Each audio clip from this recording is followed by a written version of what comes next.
Alors, c'est Nathalie d'Open et Alexandre qui vont restituer. Je vous en prie. Alors, je vous conseille de rester devant la scène pour être dans la lumière. Alors, je suis Nathalie Mregen, Société Open, directrice marketing et communication. Je demande à mon groupe surtout de compléter. Alexandre, je compte sur toi et j'espère que je serai la plus fidèle par rapport à toutes les idées qui ont été exprimées. Alors, oui, peut-être juste pour introduire, parce que finalement c'était un sujet très vaste, l'expérience client. Et quand on a fait le tour de table, on avait pas mal de monde, parce qu'on avait une quinzaine ou une vingtaine de personnes à cet atelier. À la base, nous, on avait voulu l'axer vraiment sur l'expérience client à partir du moment où vous avez un client. Donc, comment se servir du client pour mieux le fidéliser. Et finalement, les sujets qui sont revenus dans l'atelier étaient plus sur le parcours client, c'est-à-dire du prospect jusqu'au client, comment je dois travailler mes touchpoints, comment je dois m'aligner avec les sales. Ce qui fait que ça a été assez compliqué en 1 heure de toucher de l'ensemble de ce spectre sales et marketing. Néanmoins. Tout à fait. Toutes les idées qui ont été émises, c'est vrai qu'elles servaient beaucoup plus l'acquisition que finalement la fidélisation. Mais bon, il y a une structure en fait en 3 sujets. Le premier sujet, c'était le contexte dans lequel le marketing intervient. Le deuxième, c'était les attendus que chacun a exprimés en s'inscrivant finalement dans cet atelier.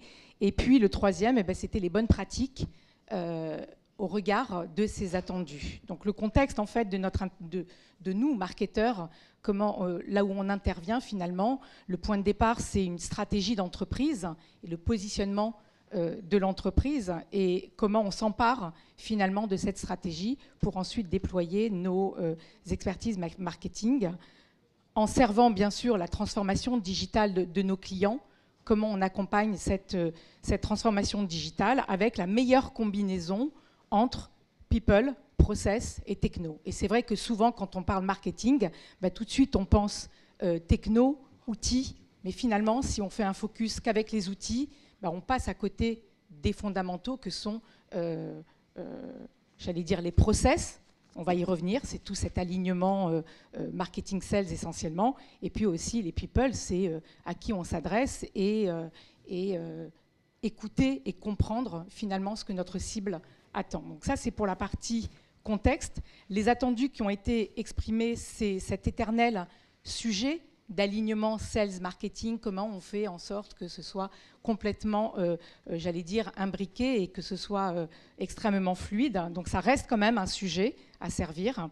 La performance de l'omnicanalité, auquel on est confronté et comment on fait en sorte de tirer le meilleur de cette technologie. Et il y avait aussi beaucoup la personnalisation des messages que l'on adresse. Ça servait surtout la partie fidélisation de nos clients. Voilà, comment on travaille cette personnalisation de nos messages et aussi du meilleur message au bon persona. Et après, on s'est posé la question aussi des outils, quand même. Si on ne devait garder dans notre métier qu'un seul outil, lequel on conserverait? Et c'était une bonne question, finalement, pour se forcer à se dire aujourd'hui, tous ces outils qui nous envahissent, finalement, voilà, ce sur quoi on s'appuierait. Et bien sûr, on ne peut pas parler de tous ces attendus si on ne pense pas aussi à la mesure pour pouvoir, bien sûr, itérer et obtenir, en tout cas, nos objectifs. C'est bon sur les attendus? J'ai oublié aucun. Non, parfait. Ok, super. On peut demander au reste du groupe aussi. Si. Je vais y venir. Je te renvoie la question. On va voir si on est en ligne.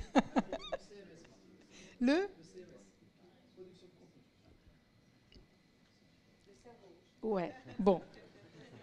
Alors, les bonnes pratiques par rapport à tout ça, quand on a parlé d'alignement sales marketing, bien sûr, cet alignement qui reste toujours un sujet un petit peu complexe, c'est la réponse à ça, c'est vraiment l'implication de la direction, c'est la gouvernance de l'entreprise pour faire en sorte que, voilà, finalement, j'allais dire la compréhension de ce sujet-là, si elle n'est pas portée par la gouvernance, à un moment donné, le marketing restera là, et puis le commerce là, et puis personne ne pourra, entre guillemets, trancher. Il ne s'agit pas de trancher, on n'est pas dans des conflits, mais pour qu'il y ait vraiment une fluidité de tout ça, c'est la gouvernance de l'entreprise et l'implication de la direction.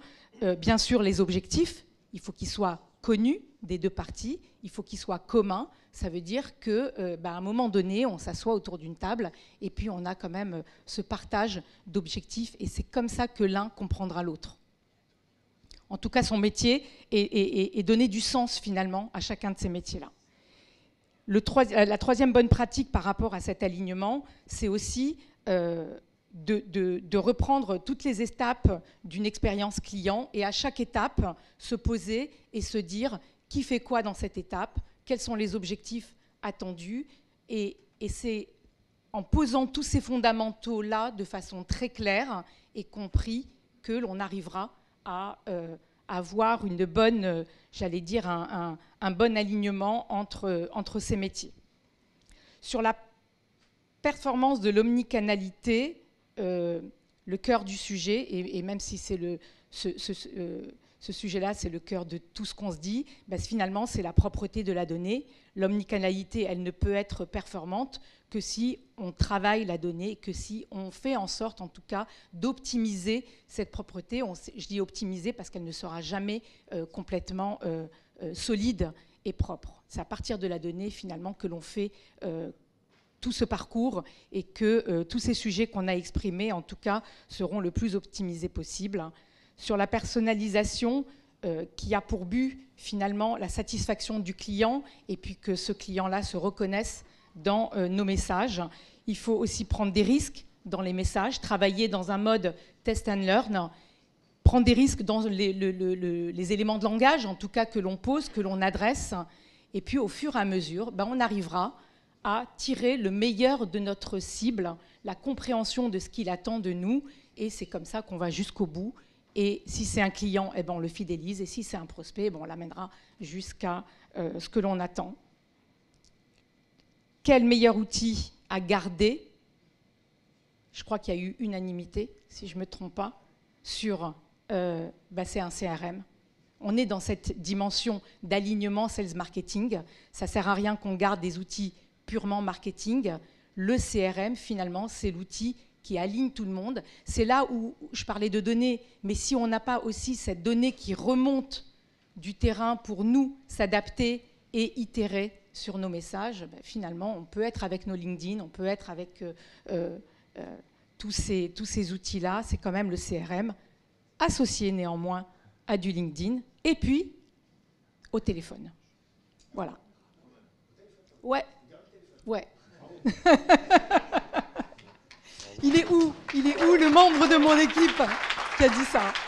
Voilà. Merci beaucoup. C'est très difficile de traiter un sujet comme celui-ci en si peu de temps. Merci Alexandre. Tu as peut-être des choses à ajouter. Non, mais je ne vais pas paraphraser ce qu'a brillamment dit Nathalie. Juste en synthèse, effectivement, quand on a fait le tour de table au début des problématiques qu'avaient les gens, on était beaucoup justement sur des sujets de techno, de se dire comment je dois faire mon premier touchpoint, comment je vais mesurer mon ROI, ainsi de suite. Et finalement, au fil de la discussion, on s'est rendu compte que le plus important était quelque part les prérequis, les fondamentaux avant. C'est-à-dire comment je vais aller définir mes bons personas, comment je vais travailler justement en synergie avec les CSM, avec les sales, pour avoir vraiment leurs problématiques, leurs enjeux, comment avoir les bonnes bases.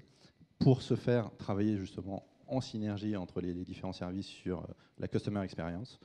Et une fois que ça s'est posé, on peut commencer à dérouler. Mais pas forcément se dire je suis dans le jus, je dois absolument faire une campagne emailing parce que là j'ai un nouveau produit qui sort, sans avoir à anticiper quel message, quelle base de données, ainsi de suite. Bravo. Merci encore. Merci. Et on vous le répétera jamais assez. Continuez les échanges sur notre espace collaboratif. Vous avez capté tout à l'heure le QR code. Je ne sais pas si vous aviez assez de réseau pour vous connecter. En tout cas, venez nous voir si vous avez des difficultés pour vous connecter. Pour des raisons logistiques, on enchaîne directement avec la restitution de l'atelier 5. Alors c'est pareil, c'est un participant qui a eu le courage de venir restituer. Merci. Exactement. Le plaisir, bien sûr. Bravo. Merci. Je vais essayer de tenir le timing comme Salim et Anne. Lors de cet atelier, on était tous différents. Il y avait des petits éditeurs, des gros éditeurs, du B2B, du B2C, mais on a été plutôt convergents dans la notion et la définition qu'on pouvait avoir des indicateurs. Au départ de la discussion, il y avait 2 gros piliers qui ressortaient, c'était de dire bon, je fais de la visibilité, du trafic, réseaux sociaux notamment. Et puis l'autre indicateur majeur, c'est la génération de MQL. Finalement, ça a été un petit peu plus riche, et je ne veux pas dire complexe, mais presque. En tout cas plus riche, puisque il y a des grands piliers d'indicateurs qui cohabitent. Effectivement, il y a un pilier qu'on peut qualifier de lead gen, avec le niveau de complétion des formulaires, génération de MQL, donc de lead vraiment marketing, conversion en SQL et génération d'affaires directes. Il y avait une notion également d'indicateurs liés à la brand qu'alimente la satisfaction collaborateur et la satisfaction client. Satisfaction client mesurée notamment par le NPS, on en a discuté, avec la difficulté des participants présents à mesurer non seulement le NPS, mais aussi la notoriété des entreprises, parce qu'autant dans les marchés B2C de grands groupes, la notoriété peut se mesurer et il y a les budgets, les méthodes statistiques pour le faire. C'est plus difficile pour nous, membres de Numéum, de le faire, mais le NPS est un des moyens d'y contribuer. Et puis, le pilier, le juge de paix, quelque part, c'est les indicateurs commerciaux avec le MRR, avec la part génération de chiffre d'affaires autour du software, abonnement ou on-premise versus le service. Donc, on a vraiment la brand, la notoriété, la satisfaction, le lead gen avec l'impression et un troisième pilier, en tout cas c'est comme ça que je l'ai perçu, qui est l'ensemble des indicateurs commerciaux, sachant que l'avantage de ces indicateurs commerciaux, c'est qu'ils concernent l'entreprise au plus large, qui permettent aussi d'emmener les directions générales sur des décisions et des arbitrages budgétaires pour donner un peu de sous au marketing notamment. Suffisamment.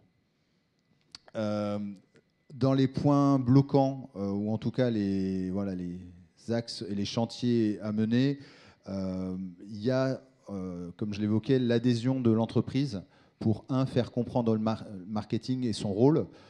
C'est pas que de faire des réseaux sociaux, c'est pas que de générer des leads, mais c'est quelque chose qui allie aussi bien la marque avec les collaborateurs et les clients que le lead gen, qu'une contribution directe ou indirecte à la bonne tenue et à l'élaboration de produits. Il y avait aussi des indicateurs liés au product marketing. Il y a des difficultés et un travail à faire dans l'acceptation de l'IA. Alors, l'IA pour générer des posts, c'est chouette et c'est plutôt accepté. Quand c'est l'IA pour faire calculer des indicateurs et des KPI en sortant potentiellement des chiffres de l'entreprise, il y avait plutôt un consensus sur le fait de dire que complexité, difficulté d'interconnecter les systèmes, notamment, avec un problème de pérennité et de qualité de la donnée. Et ce qui est ressorti, et c'est pas que mon avis, mais je crois que c'était plutôt consensuel là-dessus, c'est qu'une méthode OKR qui permet de remettre au centre les enjeux macro de l'entreprise permettait aussi de faire que ces indicateurs, qui sont des indicateurs marketing, pouvaient être partagés avec le reste de l'entreprise et de proposer ces KPI et indicateurs dans un temps moyen à long pour que le canal de discussion entre direction et marketing, commerce et marketing change pas complètement tous les 6 mois, même si après les méthodes et les tactiques marketing pour faire augmenter ces indicateurs sont différents.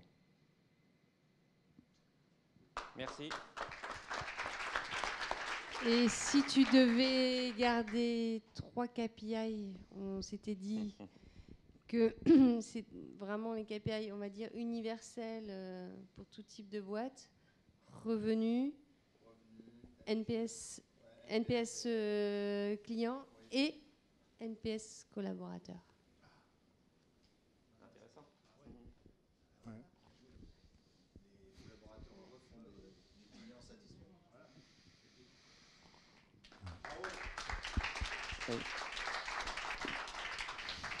Alors, ça me fait penser que donc Maëlys Taube, qui est chef d'entreprise et qui a une appétence pour le marketing, qui nous fait le plaisir d'être là. En fait, il y a plusieurs chefs d'entreprise ici et je vous encourage, en fait, en tant que directeur marketing, directeur des ventes, à venir aussi avec votre patron parce que c'est toujours intéressant d'avoir cet échange et de voir si vous êtes bien alignés.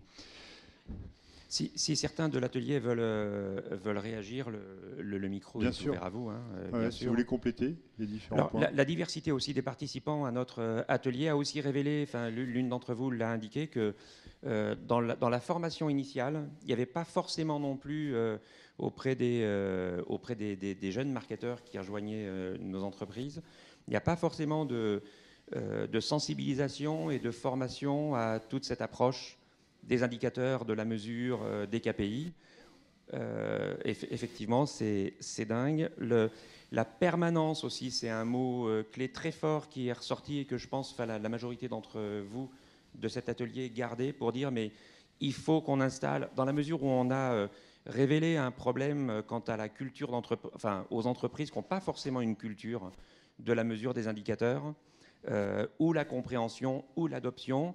C'est la permanence, le fait de rappeler constamment et que ce soit porté par tout le monde qui va permettre effectivement d'installer cette culture et d'installer cette approche-là.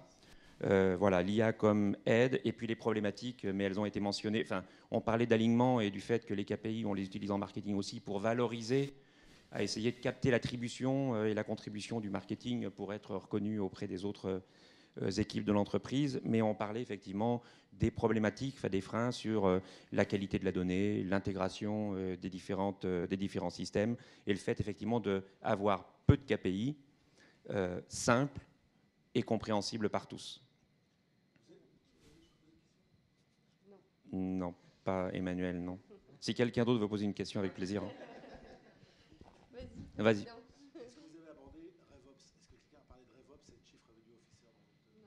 Non. Vous n'avez pas abordé. Ouais. Vous en parlez, vous? Ok, génial, parce que c'est l'aboutissement de ce que vous racontez, en fait. Merci. Il y a du niveau au sein du COPIL. D'ailleurs, c'est un appel qu'a lancé tout à l'heure Emmanuel. On attend des candidates femmes en particulier, donc n'hésitez pas à vous déclarer pour venir pour rejoindre le COPIL, absolument. Alors, moi, je me mets là parce que une scène, du rouge par terre, des caméras, manque plus que l'Oscar. Non, je me mets parce que j'ai l'ordi sur lequel j'ai pris les notes. Je n'utilise pas de papier, moi, je suis désolé.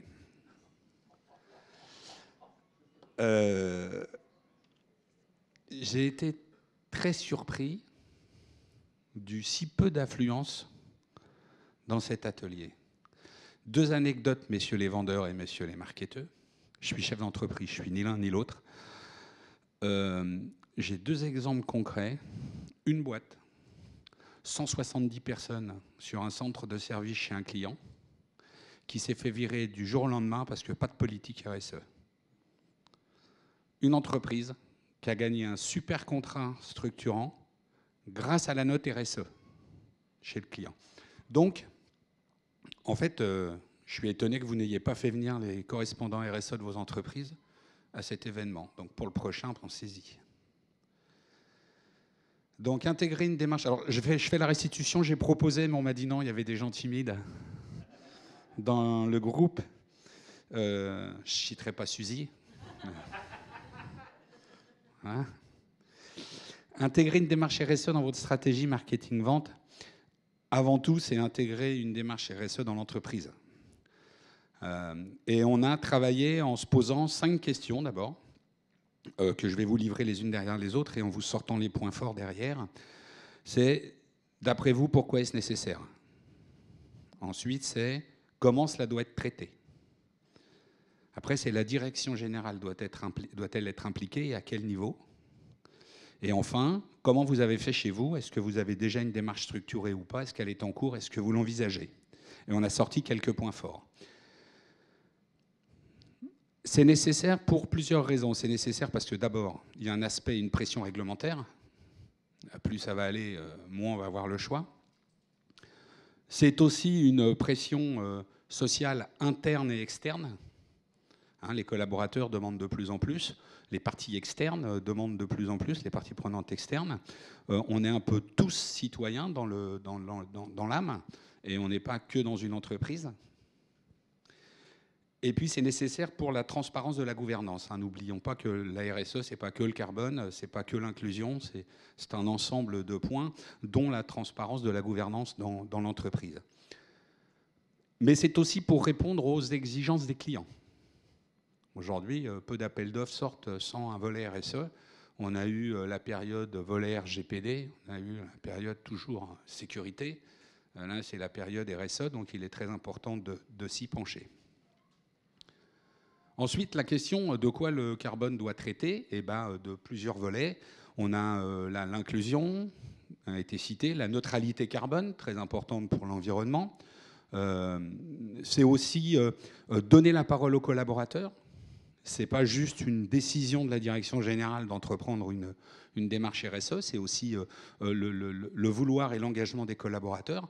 Donc si les collaborateurs ne sont pas impliqués dans le projet, il y a peu de chances que cela fonctionne.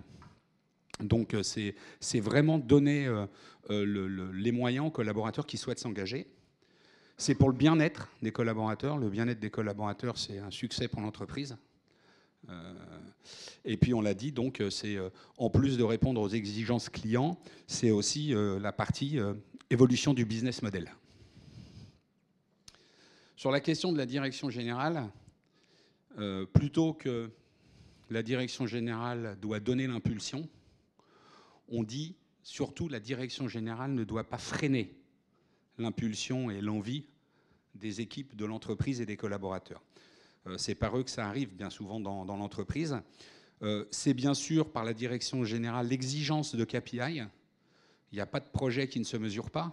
Donc quand on prend des objectifs, il faut pouvoir les mesurer, que ce soit des objectifs des ventes ou des objectifs de RSE. Donc c'est mettre en place des KPI qui sont intéressants pour la direction, parce que n'oublions pas que nous sommes quand même chefs d'entreprise, on est là pour faire du business, avant tout. Donc il faut gagner de l'argent. Donc il faut que ça serve à ça aussi. Et puis, on voit que différentes réactions étaient, on fait appel à des cabinets extérieurs pour nous accompagner, pour nous aider, parce que ce n'est pas dans notre ADN, on ne sait pas comment faire. On participe aussi en faisant des dons à des associations pour reverser un peu une pourcentage de notre chiffre. C'est le 1-1-1 de Salesforce. Voilà. Et puis, ça nécessite, lorsqu'on a une démarche qui n'est pas tout à fait structurée ou qu'on n'a pas encore obtenu un label, ça nécessite beaucoup de marketing et beaucoup de communication pour montrer aux clients qu'on est dans cette démarche vertueuse et que la RSE, ce n'est pas un vain mot chez nous et qu'on fait des choses concrètes. Donc, en faire les points forts d'une démarche RSE dans l'entreprise, qui doit être appliquée à tous les services, dont le marketing et la vente, puisque ça peut être un levier de croissance et un levier de victoire sur les dossiers qu'on traite, c'est faire confiance aux collaborateurs. Il n'y a pas le choix, il faut leur donner les clés de ce projet. C'est donner du temps dans le cadre d'une démarche agile. C'est la RSE, ce n'est pas quelque chose que le lundi on démarre le projet et le vendredi il est fini. La RSE, c'est comme on apprend un marché.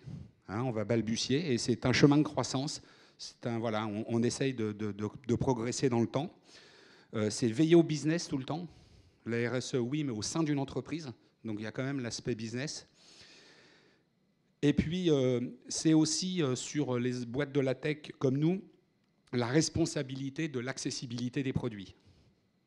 Donc, développer un outil qui est super bien, génial.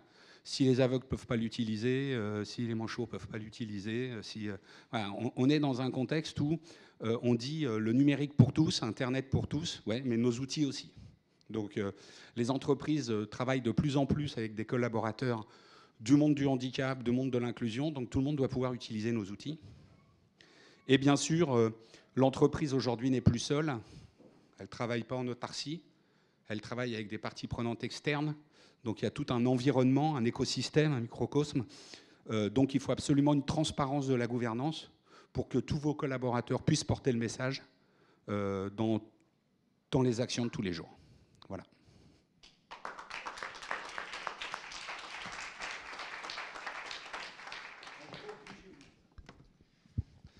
bougez-vous, mais pas tout seul. Ouais. Emparez-vous du sujet. Très bien. Il y a donc une commission numérique, environnement et numérique responsable chez Numéum. Invitez vos référents RSE à me contacter pour y participer.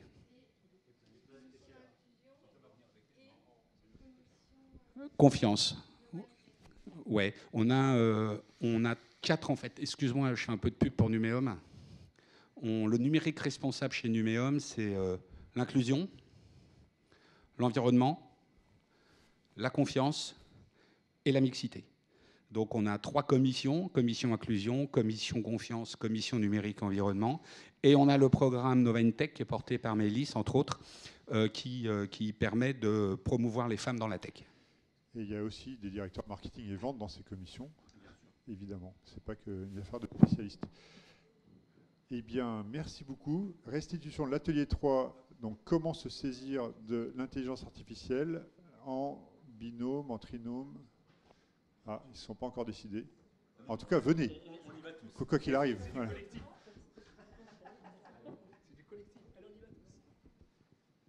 Et puis moi, comme je suis timide, je vais laisser parler tout le monde.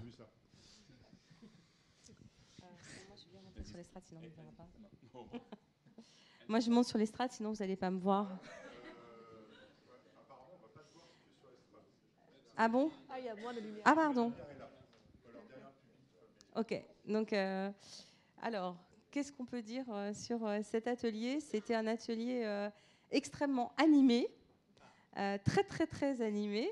Il y avait, peut-être on pourrait commencer par les attentes qui ont été exprimées dans cet atelier, qui étaient des attentes qui ont tourné autour de...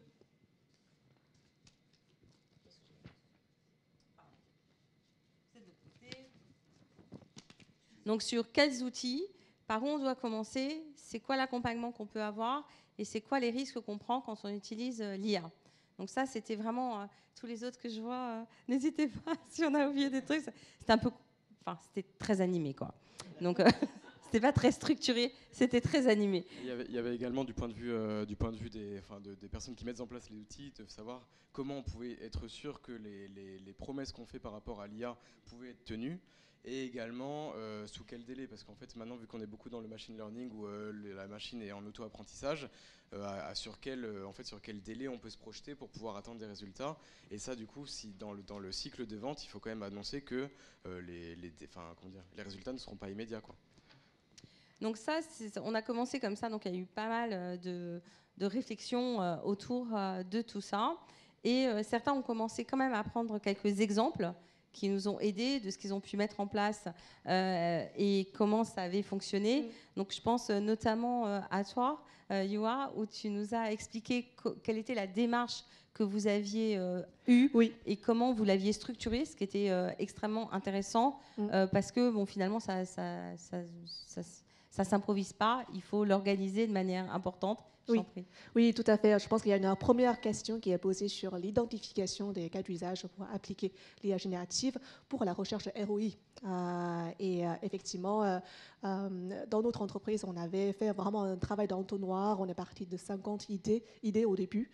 Et ensuite, on avait limité à 20 idées qu'on avait vraiment itéré une à une avec notre PDG. Pour montrer le niveau d'enjeu stratégique de l'IA générative comme sujet chez nous, pour finalement avoir 8 qui est passé en mode preuve de concept, test MVP, pour ensuite avoir seulement 4 qui est, enfin seulement 4 c'est quand même pas mal, d'être mis en production en un an. Donc il y a eu cet exemple-là, on a eu aussi l'exemple de Sarah au niveau du marketing qui nous a dit de manière extrêmement transparente ce qui s'était passé et aussi ce qui était intéressant dans votre témoignage, c'était le fait que vous êtes remis en question sur la manière de faire. On a aussi eu un témoignage pour une banque et puis un chatbot. Oui, peut-être que tu peux je vais dire ce qui s'est passé. Ça, parce que nous, on le sait, mais... Allez-y, Sarah. Bonjour. Nous, c'est juste qu'en fait, on s'est surtout posé la question sur ce que ChatGPT pouvait mieux faire que les marketeurs, c'est-à-dire analyser tout ce que le Gartner pouvait sortir sur les enjeux de nos buyers persona. ChatGPT fait très bien les rédactions de posts. Donc nous, en fait, on a totalement automatisé les rédactions de posts par rapport à ChatGPT et par rapport aux enjeux que pouvaient avoir nos buyers persona. parce que nous, on a beaucoup de métiers, on adresse beaucoup de cibles différentes, donc en fait, on s'enrichit aussi de toute la connaissance qu'on peut avoir.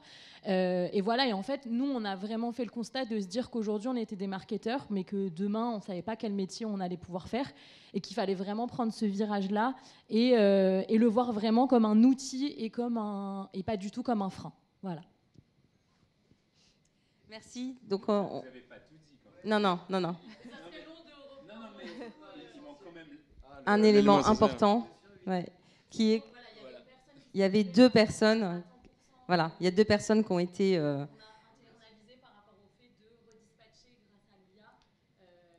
On avait une personne qui s'occupait de la création de la stratégie sur les réseaux sociaux, et du coup, en fait, chaque personne l'a internalisé grâce à l'apprentissage et l'IA sur les réseaux sociaux. Peut-être en synthèse, hein. Ça veut dire qu'il faut avoir conscience que vous allez faire des vrais gains de productivité. Après, il y a des choix à faire. Soit ça veut dire qu'il y a des gens qui vont perdre leur job, soit ça veut dire qu'il faut le remettre sur autre chose, d'où l'importance de la formation. Mais c'est clair qu'il y aura des gros gains de productivité. Et donc là, il y a 2 personnes qui ont perdu leur job. On n'a pas gardé parce que la période d'essai était arrivée. Oui, mais bien sûr. Mais ce que je veux dire, c'est après, ce sont des choix d'entreprise. Voilà. Qu'est-ce qu'on fait de ces personnes-là? Est-ce qu'on les reforme? Est-ce qu'ils font autre chose? Ou est-ce qu'on s'en sépare?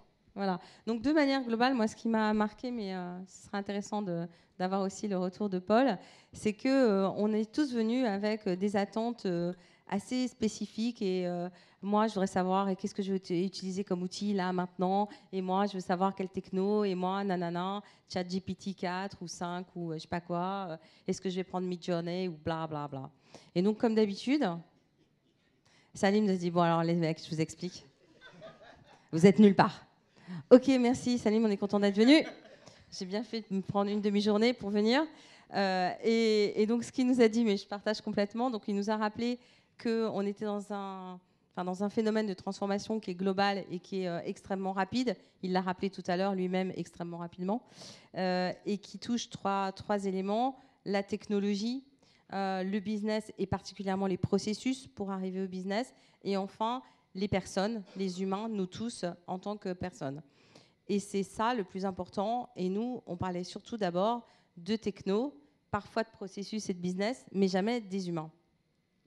Et donc, ce que Salim nous recommande à tous, c'est de comprendre que finalement, ça ne sert à rien de savoir, OK, je vais utiliser... Enfin, rien. En tout cas, ça peut être intéressant sur le coup de savoir que je peux utiliser Midjourney pour faire ça, au chat GPT-4 et en créant des GPT à côté pour faire mes petits machins, et je vais gagner un peu d'argent en faisant ça, et c'est cool. Mais ce n'est pas le sujet. Donc le sujet, c'est de réussir à transformer collectivement notre manière de penser. Et pour ça, il faut accompagner nos collaborateurs. Bon, moi, je suis chef d'entreprise, donc... nos collaborateurs et nous-mêmes déjà, et parce que c'est un apprentissage permanent et qu'on ne peut pas se contenter de se former techniquement, parce que ça c'est très insuffisant. Et j'aimais bien l'expression de dire on ne veut pas qu'on nous donne une canne à pêche ou qu'on nous donne du poisson, mais on veut apprendre à pêcher, et on va devoir changer sans arrêt. Donc c'était peut-être un petit peu frustrant pour certains ou certaines qui étaient venus chercher des réponses peut-être plus immédiates. Bon, quand même, il nous a filé un nombre d'outils, je vous les donne quand même: Jasper, Midjourney, Zapier. Alors, un truc qui est très moche qui s'appelle Sprout Social, mais qui est apparemment assez efficace. Donc, on a quand même eu des choses, mais voilà, en tout cas, moi, c'était mon ressenti. Et je n'ai pas du tout perdu mon temps. Make.com aussi, en fait, pour connecter différentes choses, pour faire de l'automatisation, voilà. C'est juste ouf. Et donc, Paul, tu voulais peut-être rajouter quelque chose? Juste, pardon, je me permets juste de rebondir sur quelque chose que disait Tamara, parce qu'elle m'a donné un feedback sur, et j'adore qu'on me donne du feedback sur ma courte et rapide présentation tout à l'heure. Elle me dit, ouais, mais alors, t'en dis trop, et on n'arrive pas à savoir, en fait. Et je dis, mais en fait, et je ne vous l'ai pas dit, donc je me permets de vous le dire, je fais exprès. Si tu me donnes 15 minutes, je vais préparer pour une demi-heure. Si tu me donnes une demi-heure, je vais préparer pour une heure. En fait, ce que je veux vous montrer, c'est que... Pardon ? Ouais. Non, mais je le ferai toujours, si tu veux. C'est qu'en fait, ce que je veux démontrer par là, c'est qu'il faut... Vous ne pouvez pas tout savoir. Et vous ne pouvez pas prendre le temps de tout proposer. C'est plus possible. Vous êtes bombardé de plus en plus par des informations. Et là où il faut justement que vous développez votre capacité, c'est qu'est-ce que je prends là-dedans et sur quoi je fais mon pari et j'y vais. Si l'idée, moi j'accompagnais une boîte là qui, chaque semaine, tous les vendredis, ils font un état de ce qui existe dans l'IA. Je leur dis, mais vous êtes encore pendant 10 ans, parce que toutes les semaines, il y aura des nouveautés. Mais quand est-ce que tu commences vraiment? Et c'est ça en fait, c'est un moment tu prends ton parti pris, t'y vas, c'est peut-être pas le bon truc, mais au moins tu as avancé. Mais se dire que je veux tout savoir, surtout, c'est plus possible, c'est impossible. Élise ? Oui, il a une question ici. Salim. Pardon. Avec un E même à la fin, mais avec plaisir. Je rebondis, feedback suite à celui de Tamara. C'est pas une histoire de féminisme, c'est une histoire d'IA responsable. Dans tes présentations, fais attention à la mixité de toutes les photos que tu mets, les illustrations, il n'y avait que des hommes. Alors, tu as oublié la petite fille qui était au départ. Voilà, tu as oublié les trois images qu'il y avait au départ, ouais.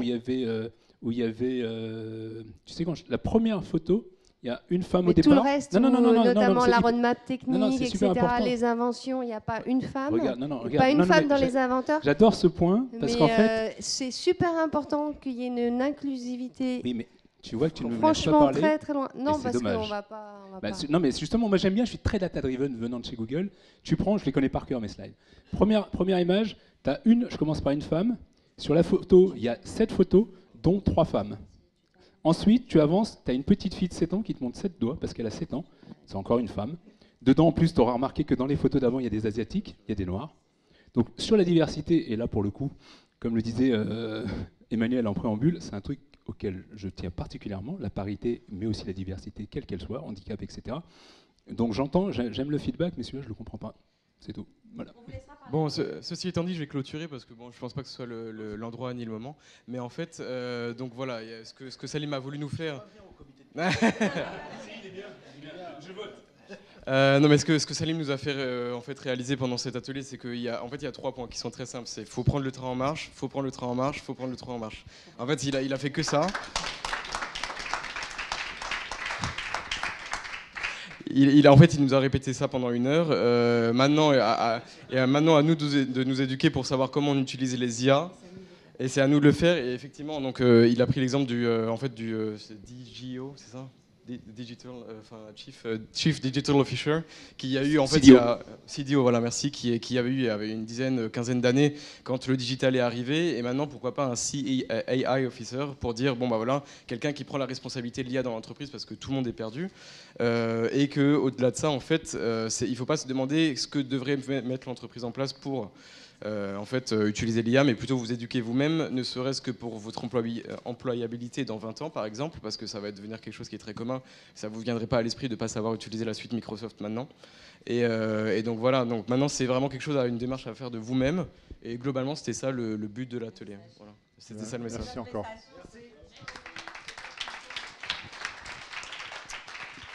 Voilà. Petite coquille. Désolé pour la coquille. Donc, se doter des meilleurs outils et piloter par les données. Voilà, ou la donnée, comme on veut. On a dû remplacer data par données, c'est pour ça. Donc, une restitution à 2, c'est parfait ça.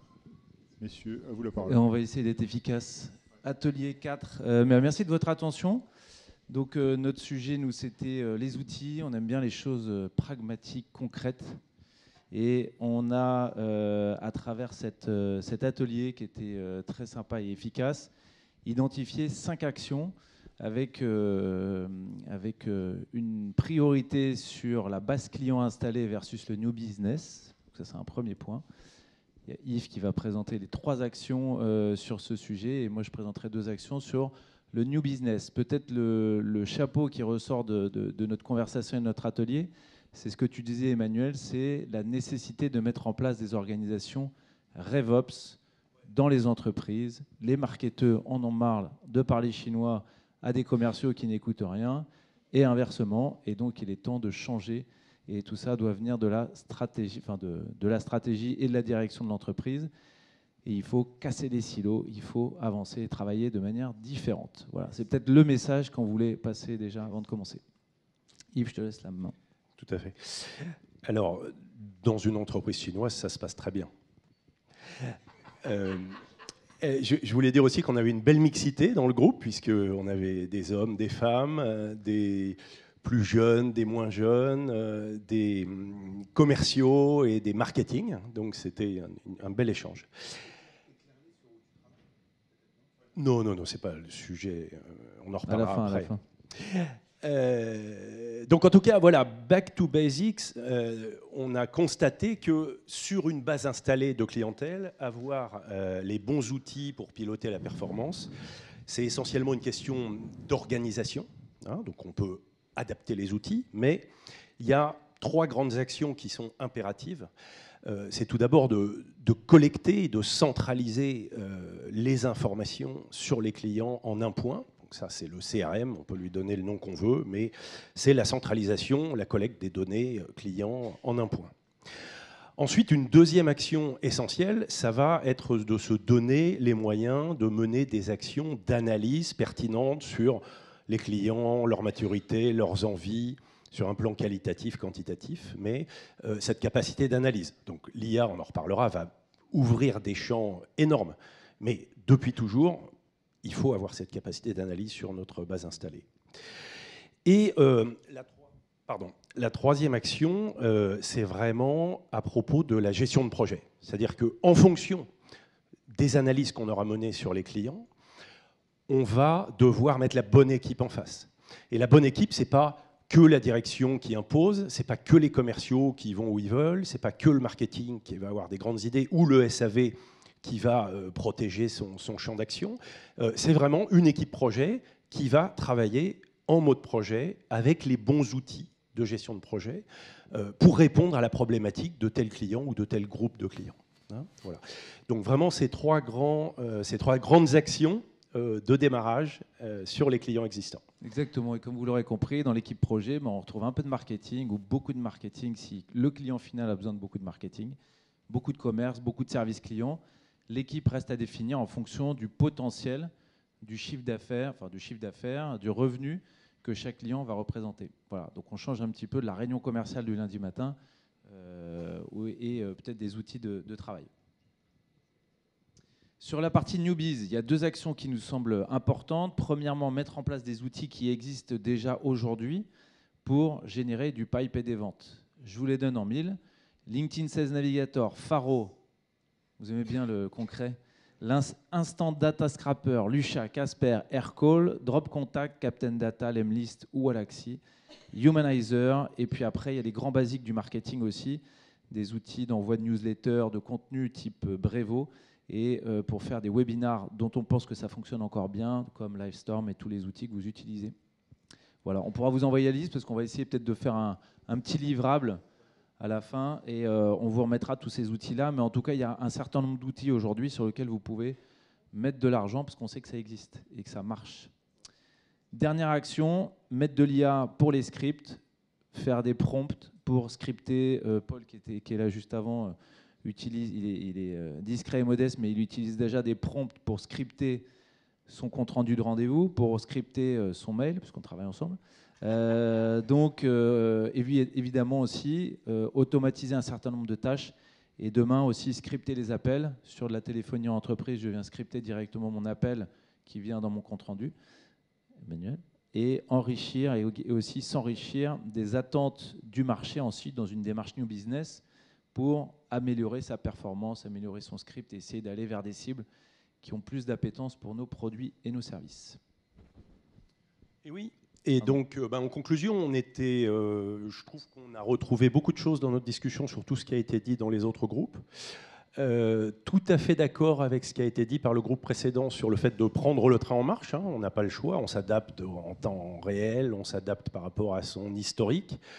Et néanmoins, il y a un élément clé, c'est qu'on reste focus sur le revenu de l'entreprise qui doit exister, persister et être partagé.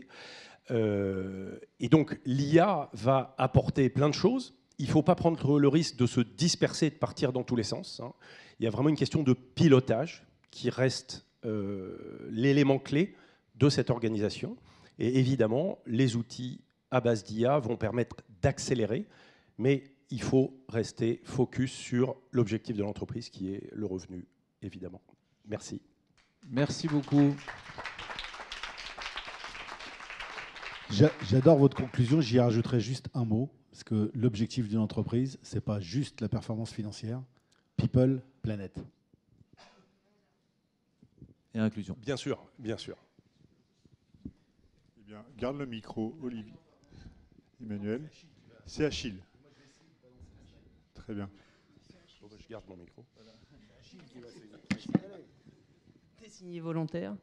Désigné volontaire. Je reprends juste ça.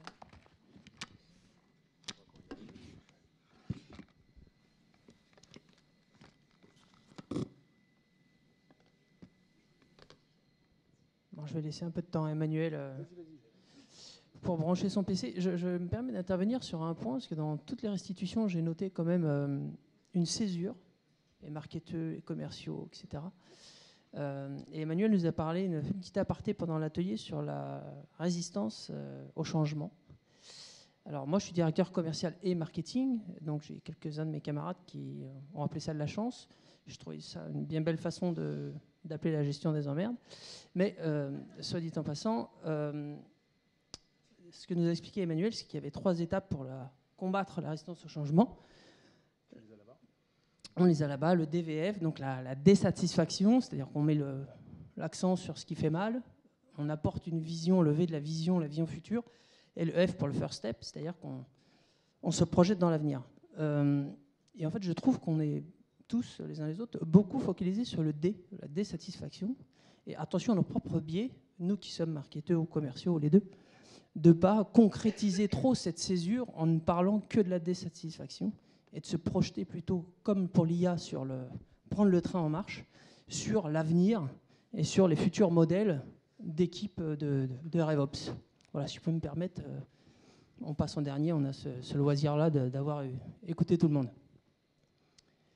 La première question, alors on a parlé beaucoup d'ABM, mais ce n'était pas le sujet. Le sujet, c'était plutôt l'IA dans l'ABM.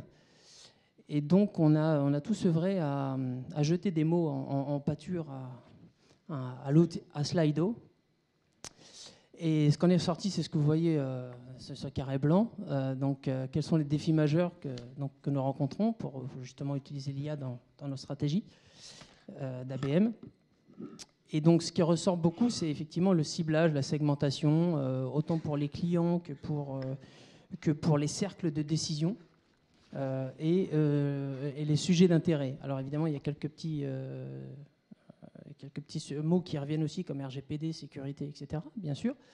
Mais ce qui est ressorti beaucoup, c'était ça, c'était beaucoup autour des circuits de décision, du contenu et du ciblage et de la segmentation, tant des personnes que des mots qu'on a à leur donner, et de l'hyper-personnalisation finalement. Donc on s'est rejoint à l'ABM, c'est-à-dire parler à la bonne personne au bon moment sur le bon canal.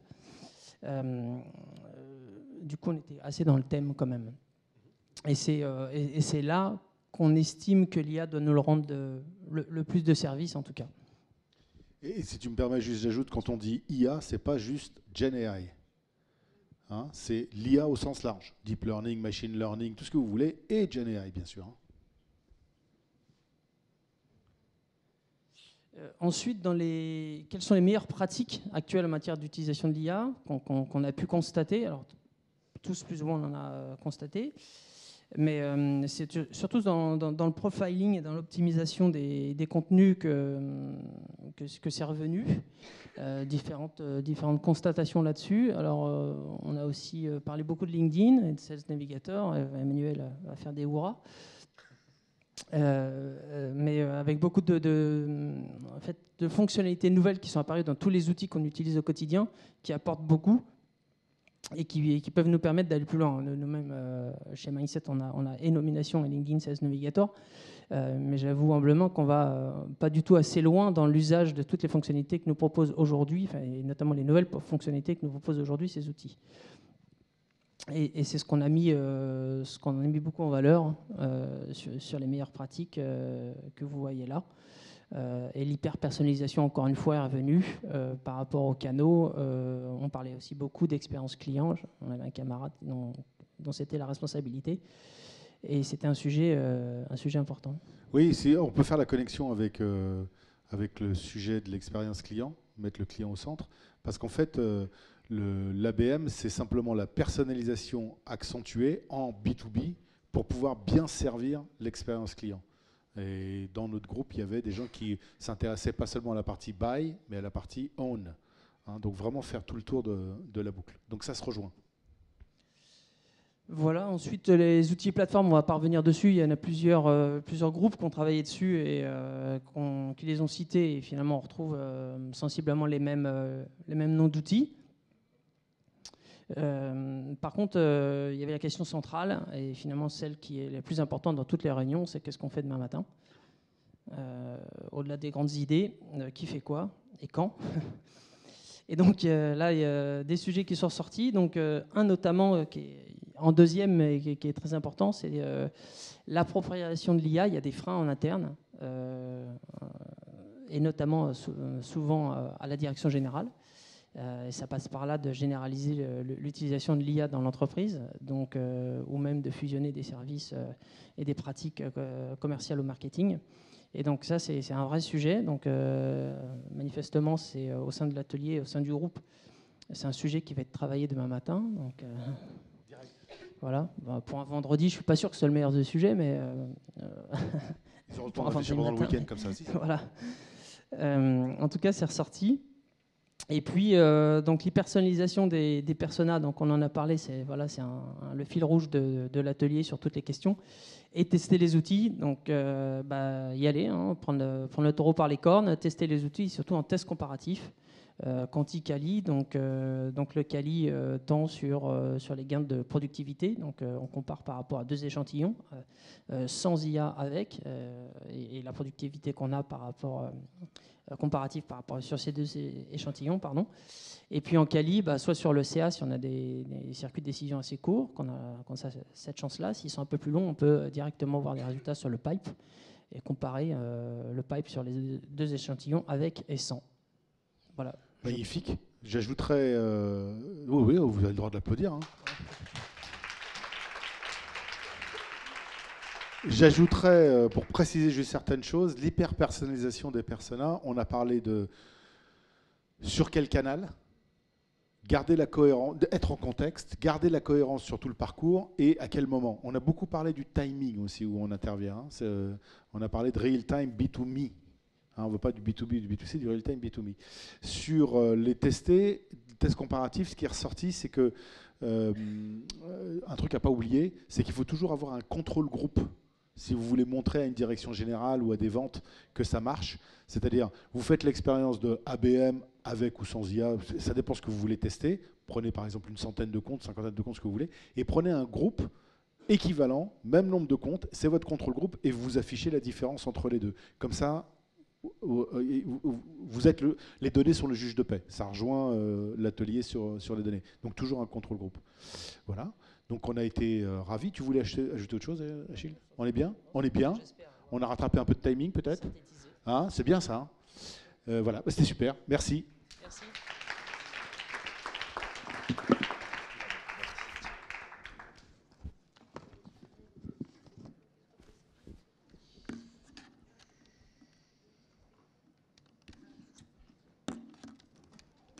Alors, on a Maëlys, si elle est toujours d'accord, qui a accepté un exercice un peu compliqué, c'est de nous faire une synthèse express des enseignements qu'elle a retirés de cette matinée.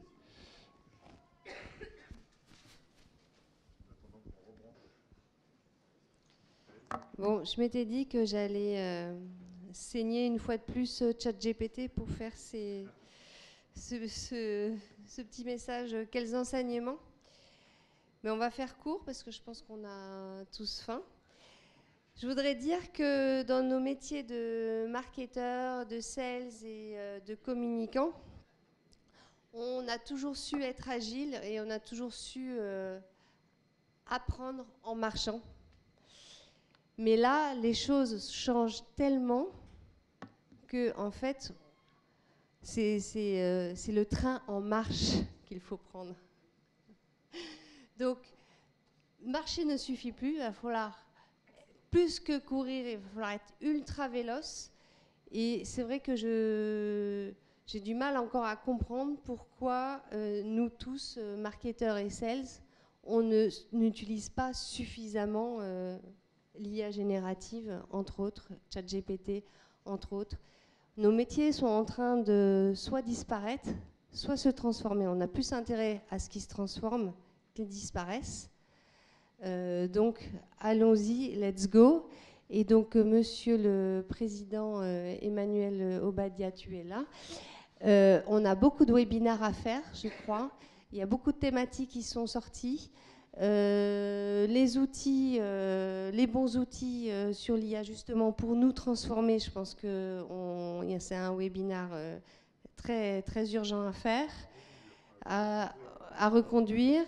Nous, dans notre groupe, on a parlé de la difficulté à mesurer en B2B, quand on est en B2B, mesurer la notoriété, c'est ultra complexe. Donc voilà, je pense que vous allez tous pouvoir poster des idées de webinaires majeurs à mener, parce qu'on n'a pas envie de se faire bouffer et disparaître.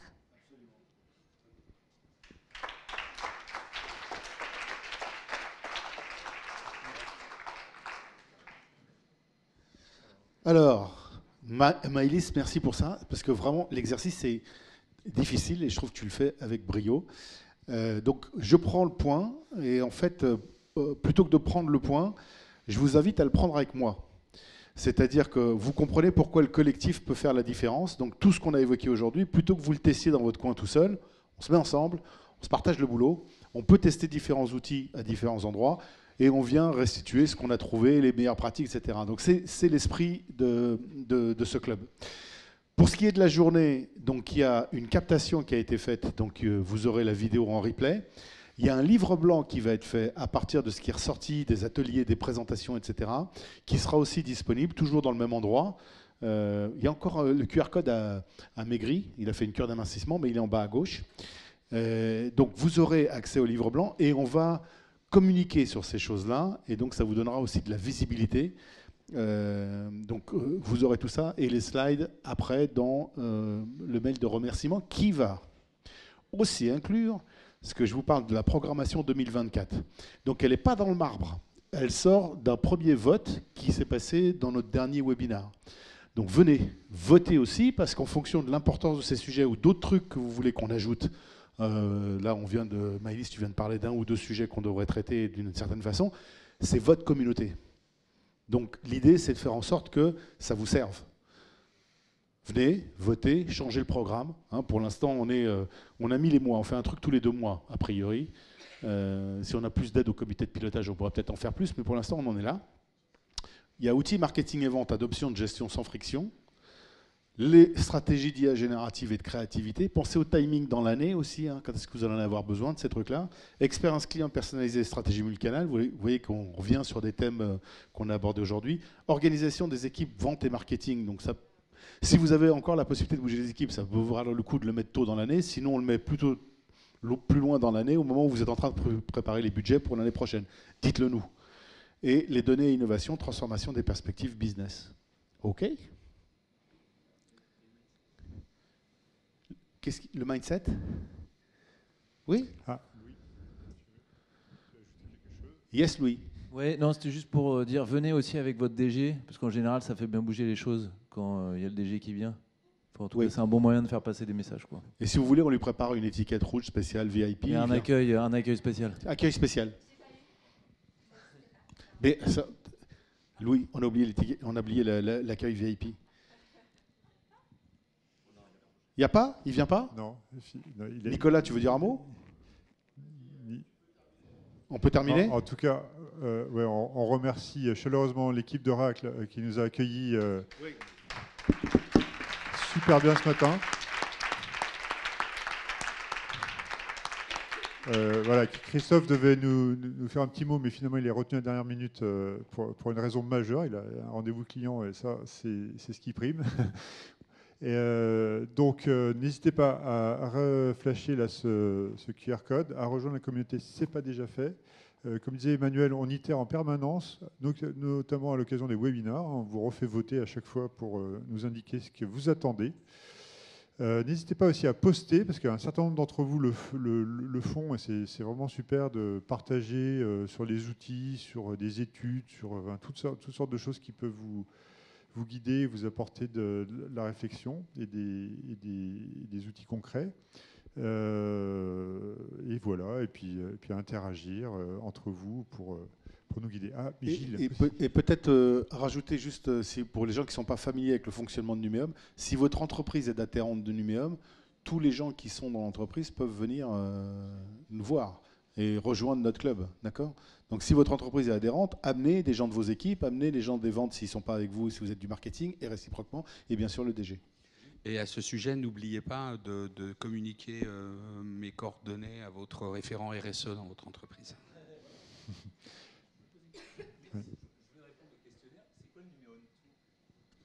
Alors, le Numéum Tour, très bonne question. Numéum a des délégués régionaux dans toute la France et régulièrement, toute l'équipe se déplace pour venir faire, dans le même état d'esprit, une conférence sur mesure en fonction des attentes de nos adhérents en région. Voilà, pour montrer ce qu'on fait en région et au niveau national. Voilà, c'est ça le Numéum Tour, absolument. Je vous propose de continuer les échanges pendant un déjeuner très simple, mais voilà, qui vous permettra de... Merci.